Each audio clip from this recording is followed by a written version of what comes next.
नमस्कार, मैं हूं आपके साथ अंकिता पाल। बुलेटिन की शुरुआत करते हैं।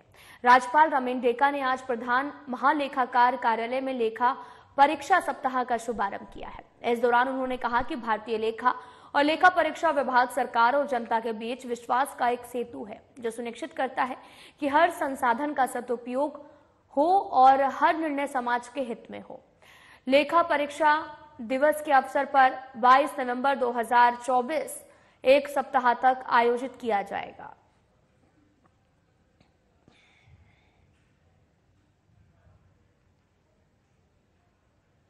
मुख्यमंत्री विष्णुदेव साई की अध्यक्षता में चित्रकूट में आयोजित बस्तर क्षेत्र आदिवासी विकास प्राधिकरण की पहली बैठक में बस्तर में पर्यटन को बड़े पैमाने को बढ़ावा देने के लिए टूरिज्म कॉरिडोर बनाने पर विचार विमर्श किया गया है। इसके साथ ही बस्तर अंचल के पर्यटन के लिए भी चिन्हित स्थानों को विकसित करने के लिए रणनीति तैयार की गई। बैठक में बस्तर में एनएमडीसी द्वारा सुपर स्पेशलिस्ट हॉस्पिटल के निर्माण के संबंध में भी चर्चा हुई है। इस मौके पर मुख्यमंत्री साई ने सौर समाधान मनो बस्तर ऐप लॉन्च किया। सौर ऊर्जा चलित पावर बैंक का भी शुभारंभ हुआ।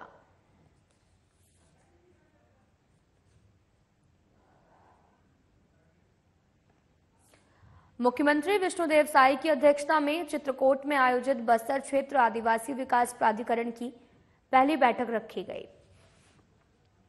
और इस बैठक में पर्यटन को बड़े पैमाने पर बढ़ावा देने के लिए टूरिज्म कॉरिडोर बनाने पर विचार विमर्श किया गया है। बस्तर अंचल के पर्यटन के लिए भी चिन्हित स्थानों को विकसित करने के लिए रणनीति तैयार की गई है। बैठक में बस्तर में एनएमडीसी द्वारा हॉस्पिटल के निर्माण के संबंध में चर्चा हुई और इस मौके पर सीएम साई ने सौर समाधान मनो बस्तर ऐप लॉन्च किया और सौर ऊर्जा चलित पावर बैंक का शुभारंभ भी किया है।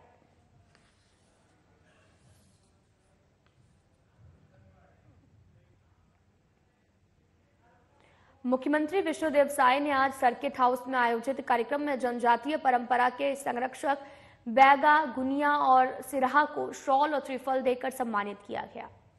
मुख्यमंत्री विष्णुदेव साई ने कहा कि बैगा, गुनिया और सिराहा जैसे परंपरागत जनजातीय समुदायों को अब प्रत्येक साल 5-5 हजार रुपए की सम्मान निधि दी जाएगी।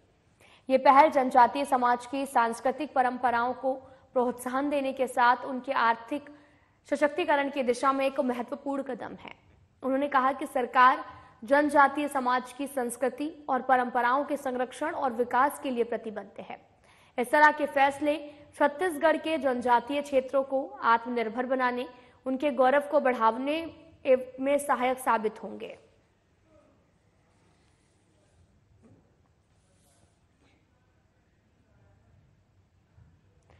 प्रदेश के उप मुख्यमंत्री विजय शर्मा द्वारा क्षेत्र के समुचित विकास के लिए घोषणाओं पर तेजी से अमल किया जा रहा है। कवर्धा विकासखंड के ग्राम बद्राडी में भी 51,60,000 रुपए की लागत से मिनी स्टेडियम कार्य का भूमि पूजन किया गया। यह स्टेडियम स्थानीय युवाओं को खेलकूद और शारीरिक गतिविधियों के लिए बेहतर सुविधा प्रदान करेगा। इससे पहले ग्राम नेऊर गांव कला में 10 लाख रुपए की लागत से सामुदायिक भवन निर्माण कार्य, ग्राम पंचायत मडबड़ा और भगुटोला में 25-25 लाख रुपए की लागत से सीसी रोड, नाली निर्माण सहित अन्य कार्यों का भूमि पूजन किया गया है। आपको बताते चलें कि पूरा मामला कवर्धा से है। कवर्धा में विकास कार्यों का यहां पर शिलान्यास किया गया। डिप्टी सीएम विजय शर्मा की पहल पर कार्य हो रहे हैं। स्थानीय युवाओं के लिए भी विकास कार्यों का भूमि पूजन किया गया है। साथ ही 51,60,000 रुपए से लागत से मिनी स्टेडियम कार्य का भूमि पूजन हुआ। यह स्टेडियम स्थानीय युवाओं को खेलकूद, शारीरिक गतिविधियों के लिए बेहतर सुविधा प्रदान करेगा और 10 लाख रुपए की लागत से सामुदायिक भवन निर्माण कार्य, ग्राम पंचायत मडमरा और भगुटोला में 25-25 लाख रुपए की लागत से सीसी रोड, नाली निर्माण सहित अन्य कार्यों का भूमि पूजन किया गया है।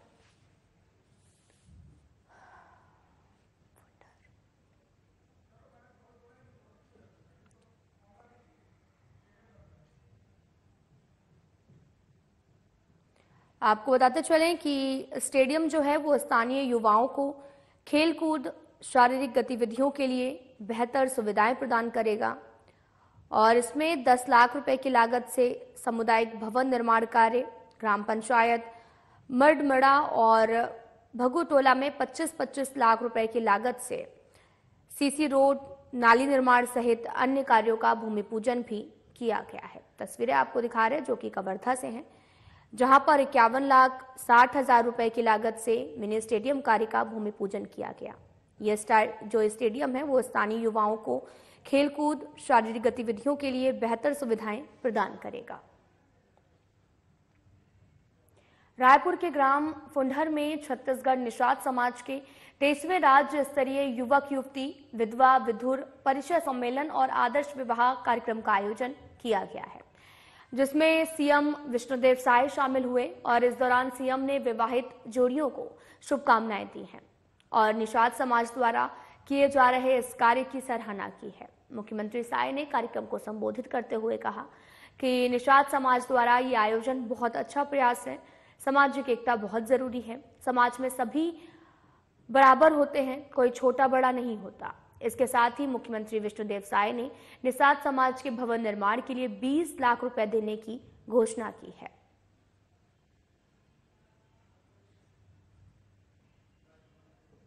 समाज के लोग इतनी बड़ी संख्या में उपस्थित होकर समाज के 12 बेटा बेटियों को दाम्पत्य जीवन से जोड़ने का भी काम किए और हम लोगों का सौभाग्य है कि उनको आशीर्वाद देने का अवसर मिला।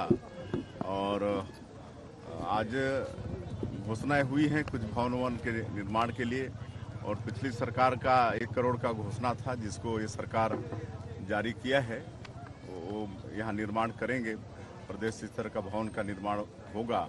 और समाज का एक परिवार बलौदाबाजार जिले में हत्या हो गई थी एक साथ 3-4 लोगों की, तो उस परिवार के प्रति भी सरकार संवेदना व्यक्त करते हुए उनके 4 बच्चों को अच्छे स्कूलों में दाखिला दिया गया है और 4-4 हज़ार रुपया उनको 18 साल उम्र तक उनको देंगे। और उस परिवार के 2 लोगों को कलेक्टरेट पर काम में लगाए हैं और 20 लाख की घोषणा की है। देखिए, हम छत्तीसगढ़ में टूरिज्म को बढ़ाना चाहते हैं और जो जसपुर का मयाली है वहाँ पर प्राकृतिक विश्व का सबसे बड़ा शिवलिंग है और पिछला वहाँ पर प्राधिकरण का बैठक करने के बाद काफ़ी उसको प्रचार प्रसार मिला है। और उसी तरह से बस्तर विकास प्राधिकरण का बैठक भी हम लोग चित्रकूट में करने जा रहे हैं। वैसे चित्रकूट तो पर्यटन की दृष्टि से नक्शे में आ चुका है, समापन नहीं हुआ है और आगे वहाँ मैं सभी अतिथियों को मैं निवेदन कर रहा हूँ कि आप लोग कोई नहीं जाएंगे, मिले सभी लोगों का स्वागत सम्मान को चयन करके बैठक कर रहे हैं ताकि देश दुनिया के लोग वहाँ पर उसको देखें, समझें, जाने और आए तो टूरिज्म बढ़ेगा। जब से सरकार में आए हैं मजबूती के साथ नक्सलवाद के साथ लड़ाई लड़ रहे हैं और हमारे जवान उत्साह के साथ साहस के साथ लड़ रहे हैं। उनके साहस को नमन भी करते हैं और हमारे गृहमंत्री जी का संकल्प है कि मार्च 2026 तक इस देश से नक्सलवाद को खत्म करना है और इस दिशा में मुख्यमंत्री विष्णुदेव साय रायपुर के मोवा स्थित आई स्पोर्ट्स बैडमिंटन अरीना में आयोजित CM trophy India international challenge badminton स्पर्धा 2024 के समापन समारोह में शामिल हुए और इस दौरान मुख्यमंत्री साय ने समारोह को संबोधित करते हुए कहा कि छत्तीसगढ़ सरकार प्रदेश की खेल प्रतिभाओं को आगे बढ़ाने के लिए प्रतिबद्ध है। खिलाड़ियों को बेहतर से बेहतर सुविधाएं उपलब्ध कराई जा रही हैं और बेहतर खेल अधोसंरचनाएं विकसित की जा रही हैं। उन्होंने ये भी कहा कि ओलंपिक में स्वर्ण पदक जीतने वाले छत्तीसगढ़ के खिलाड़ी को 3 करोड़ रुपए, रजत पदक विजेता को 2 करोड़, कांस्य पदक विजेता को 1 करोड़ रुपए की प्रोत्साहन राशि दी जाएगी। मुख्यमंत्री साय ने CM trophy India international challenge badminton स्पर्धा 2024 के समापन समारोह को संबोधित करते हुए कहा कि ये बहुत ही खुशी की बात है कि छत्तीसगढ़ में बैडमिंटन का ये टूर्नामेंट आयोजित किया जा रहा है, जिसमें 10 देशों के प्रतिभागी हिस्सा ले रहे हैं।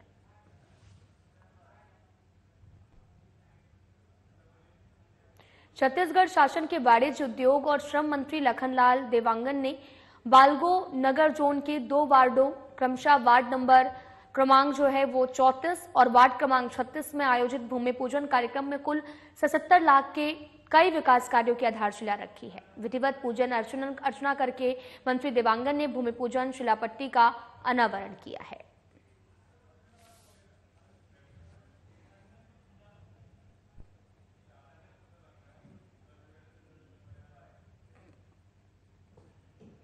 बस्तर के पर्यटन स्थलों पर आधारित पुस्तक आओ बस्तर चले का विमोचन आज स्थानीय सर्किट हाउस में वन मंत्री केदार कश्यप ने किया है। मंत्री केदार कश्यप ने किताब का अनावरण करते हुए उसमें प्रकाशित तस्वीरों और जानकारियों की सराहना की है। उन्होंने कहा कि मैं बस्तर से हूं, किंतु कुछ जगह जो है वो मैं खुद नहीं जा पाया हूं, लेकिन अब अवश्य वहां पर जाऊंगा। सरकार पर्यटन को विकसित करने के लिए संकल्पित है। बस्तर के बाहर उसकी खूबसूरती उसके देश विदेश से आने वाले पर्यटक है।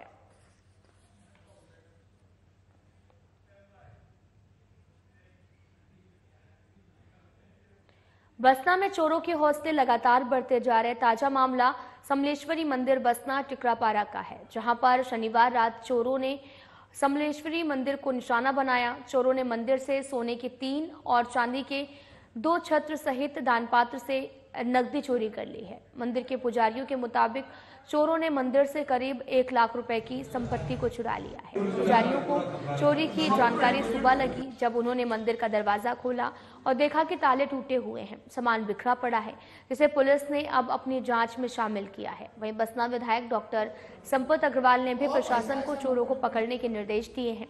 सूचना मिलने के बाद में पुलिस प्रशासन ने घटनास्थल का जायजा लिया और चोरों की पहचान में जुट गई है।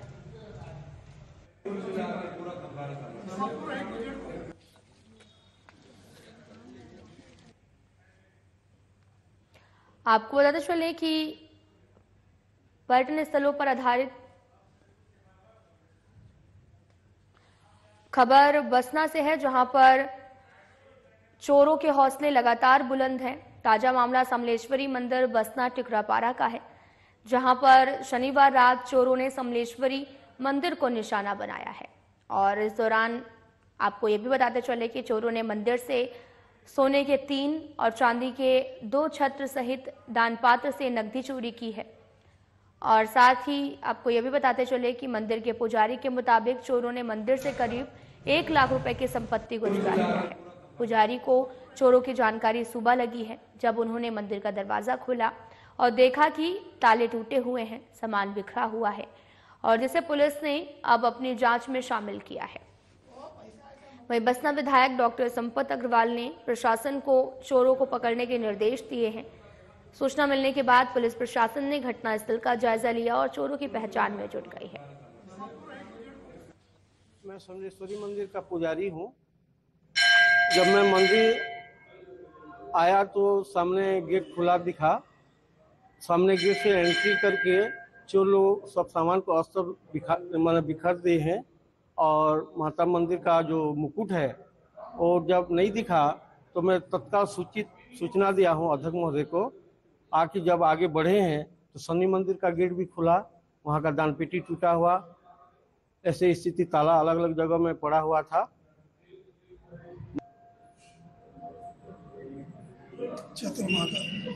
हाँ, मार छोटा छत्र 3-4 नहीं दिखा, मुकुट नहीं है।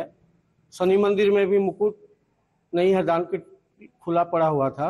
अब ये तो रेस्ट हाउस के सामने ही मंदिर है, माँ समलेश्वरी मंदिर, यहीं शनि मंदिर भी है, शिव मंदिर भी है, और कई सारे असामाजिक तत्व से बढ़ते जा रहे हैं, और शायद कुछ लापरवाही पुलिस व्यवस्था भी अभी थोड़ा ढंग से नहीं चल रही है करके हुआ होगा। मंदिर का 4-5 ताले तोड़े गए हैं, दान पेटी तोड़ी गई है, माता के सर से मुकुट वगैरह, शनि भगवान के मुकुट, छत्र वगैरह, और भी कई चीज़ों की चोरी हुई है, उसका भी जांच चल रही है।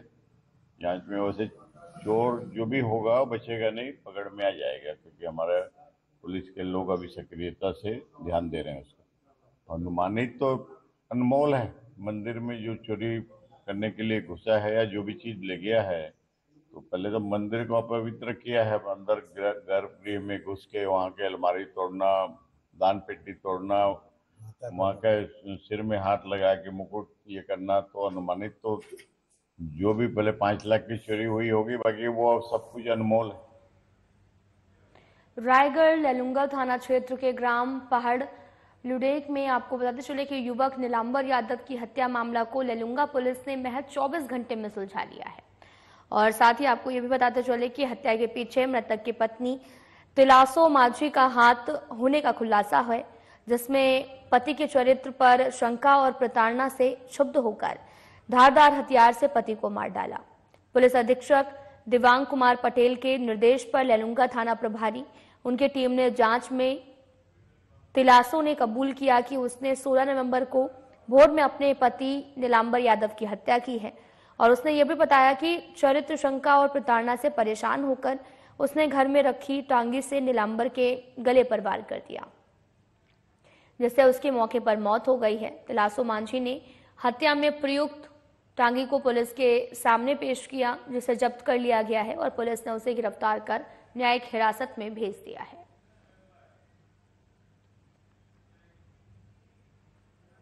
कलेक्टर पार्थ जायसवाल और एसपी अगम जैन छतरपुर जिला अस्पताल पहुंचे, जहां बिजावर में गैस सिलेंडर फटने से घायल लोगों का हालचाल जाना है। डॉक्टरों को बेहतर उपचार के निर्देश दिए गए, साथ ही परिजनों से चर्चा कर उनका ढांढस बंधाया गया। इस दौरान ADM Milind Nagdeve, CMHO doctor RP Gupta, civil surgeon doctor GL Ahirwar उपस्थित रहे। रविवार को बिजावर में दोपहर के समय एक दुकान पर घरेलू सिलेंडर ब्लास्ट होने से 25 लोग घायल हो गए, जो जिला अस्पताल छतरपुर में भर्ती हैं, जिनमें से कुछ लोगों की स्थिति गंभीर है। उनमें से 6 लोगों की बर्न स्थिति 40% से ज्यादा है। उन्हें अधिक उपचार के लिए झांसी या ग्वालियर रेफर करने के निर्देश दिए गए हैं।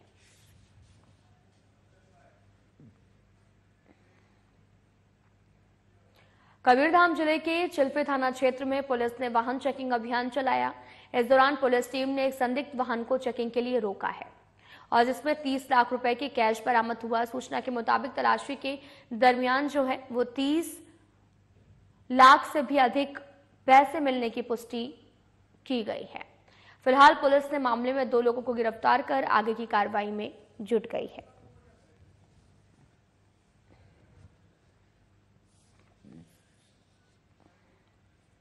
आपको बता दें कि पूरा मामला कबीरधाम से सामने आया, जहां पर प्रशासन ने चेकिंग अभियान चलाया है और चेकिंग के दौरान 30 लाख रुपए कैश बरामद हुआ है। साथ ही 2 लोगों को गिरफ्तार भी किया गया है और लगातार उनसे पूछताछ भी चल रही है। कई और मामले खुलासे की भी संभावना जताई गई है और फिलहाल इस पूरे मामले पर पुलिस जांच पड़ताल में जुटी है। आपको बताते चले कि चिल्फी थाना क्षेत्र में पुलिस ने वाहन चेकिंग अभियान चलाया और इस दौरान चेकिंग के दौरान पुलिस टीम ने एक संदिग्ध वाहन को चेकिंग के लिए रोका, जिसमें 30 लाख रुपए कैश बरामद हुआ है और तलाशी के दरमियान 30 लाख से भी अधिक पैसे मिलने की पुष्टि भी की गई है। फिलहाल पुलिस ने मामले में 2 लोगों को गिरफ्तार कर लिया है। लगातार उनसे पूछताछ जारी है और इस दौरान बड़ी मात्रा में 30 लाख से भी अधिक पैसे मिलने की पुष्टि की गई है। और इस दौरान आपको ये भी बताते चलें कि पुलिस टीम ने संदिग्ध वाहन चेकिंग अभियान चलाया, जिसमें पुलिस को बड़ी सफलता मिली है और पुलिस ने इस अभियान के तहत चेकिंग किया और चेकिंग के दौरान 30 लाख रुपए की कैश बरामद हुआ और 30 लाख से भी अधिक पैसे मिलने की पुष्टि भी की गई है। और आपको ये भी बताते चलें कि इस पूरे मामले पर पूछताछ भी जारी है और पूछताछ के दौरान कई और मामलों के खुलासे की भी संभावना यहां पर बनी हुई है। पूरा मामला कबीरधाम से सामने आया। प्रशासन ने वाहन चेकिंग अभियान चलाया। इस दौरान पर बड़ी संख्या में 30 लाख रुपए कैश बरामद हुआ है।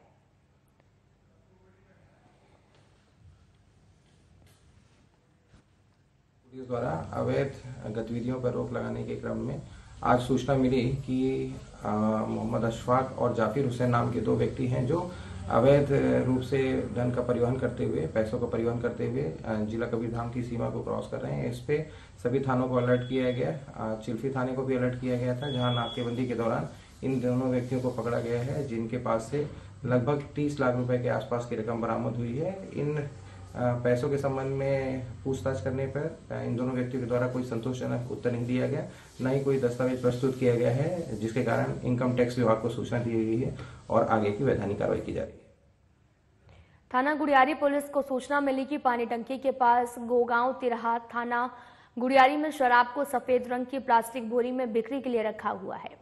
सूचना पर वरिष्ठ अधिकारियों के निर्देशन में थाना प्रभारी गुड़ियारी को सूचना की तस्दीक कर कार्रवाई करने के निर्देशन पर मुखबिर को सूचना दी गई, जहां पर आरोपी साहिल टंडन के पास रखे प्लास्टिक की बोरी की तलाशी लेने पर प्लास्टिक बोरी में रखे अवैध शराब को पुलिस ने जब्त कर लिया है। इसके साथ ही पुलिस ने आरोपियों को भी गिरफ्तार कर लिया है और लगातार पूछताछ चल रही है।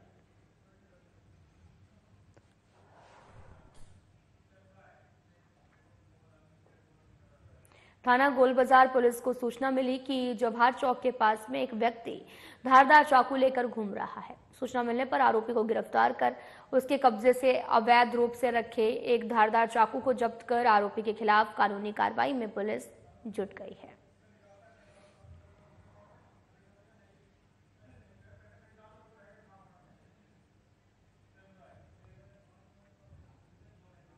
भारत सरकार की महत्वाकांक्षी योजना प्रधानमंत्री आवास योजना 2.0 के अंतर्गत रैपिड असेसमेंट सर्वे का शुभारंभ किया गया। कोरबा में प्रदेश के उद्योग, वाणिज्य और श्रम मंत्री लखनलाल देवांगन ने सर्वे का शुभारंभ किया है और यही प्रधानमंत्री आवास योजना 2.0 के लिए छत्तीसगढ़ प्रदेश में सर्वेक्षण का कार्य शुरू हो गया है और इसके अंतर्गत ऐसे शहरी पात्र परिवार जिन्हें प्रधानमंत्री आवास योजना के पहले चरण में आवास नहीं मिल पाए थे, उन्हें पक्का मकान उपलब्ध कराया जाएगा। राजीव गांधी ऑडिटोरियम, टीपी नगर, कोरबा में आयोजित शिविर के दौरान उद्योग मंत्री लखनलाल देवांगन ने प्रधानमंत्री आवास योजना शहरी 2.0 के अंतर्गत रैपिड असेसमेंट सर्वे कार्य का शुभारंभ किया गया।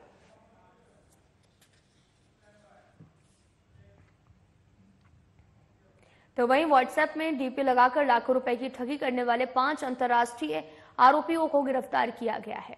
आपको यह भी बताते चले कि प्रार्थी के भाई के दोस्त का व्हाट्सएप में डीपी लगाकर घटना को अंजाम दिया गया है और घटना में सभी आरोपी राजस्थान निवासी बताए जा रहे हैं और आरोपियों को नामांकित करके गिरफ्तार करने में एंटी क्राइम और साइबर यूनिट और सिविल लाइन टीम की भूमिका रही है। आरोपियों के कब्जे से चोरी की रकम 20 लाख रुपए और घटना में संबंधित 8 मोबाइल फोन को बरामद किया गया, जिसकी कुल कीमत 28 लाख रुपए बताई जा रही है।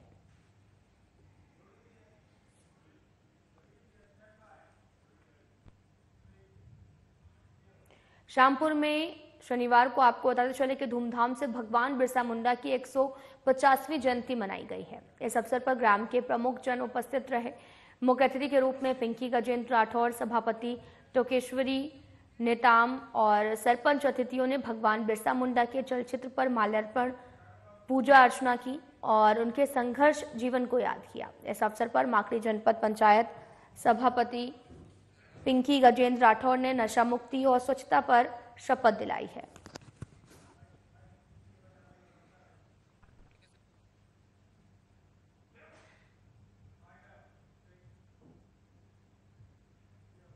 फिलहाल इस बुलेटिन में इतना ही। नमस्कार।